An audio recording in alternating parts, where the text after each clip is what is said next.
Around the world every day, thousands if not millions of people give presentations. Some are great and have a powerful impact on their audiences. Others, well, let's just say they're works in progress. This is Powerful Presentations, simply stated. Meet Jim, an aspiring professional trying to make it in the world. Jim used to give presentations like just about everyone else he knew. PowerPoint was his tool of choice. He'd use it like an outline, with a header followed by bullet after bullet, and sometimes even sub-bullets. When he wanted to be fancy, he'd add what usually turned out to be an ineffective chart, or sometimes a table. And when Jim wanted to really spice things up, he'd add, yep, clip art.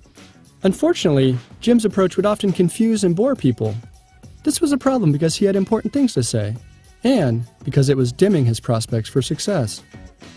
Fortunately, Jim learned a better way and didn't stay in the dark for long.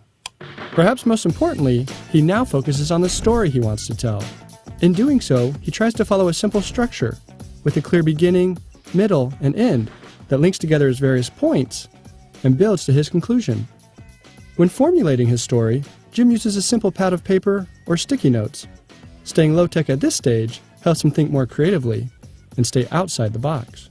He then considers what will best help him tell his story. Jim sometimes opts to use a whiteboard, flip charts, handouts, or even no props at all. When it makes sense for him to use PowerPoint, he tries to remember the adage that sometimes less is more. He doesn't dumb down his presentations, but he does try to limit each slide to one key idea. Or, depending on the content, he sometimes builds an idea incrementally, so it's easy to follow. He always looks for visual ways to tell his story, with supporting images, minimal text, and clear charts and graphs. Sometimes he uses quotes, but he tries to remember that people can't read his slides and truly listen at the same time. Jim still uses plenty of text to help him remember what he wants to say, but he hides it in his notes that only he sees.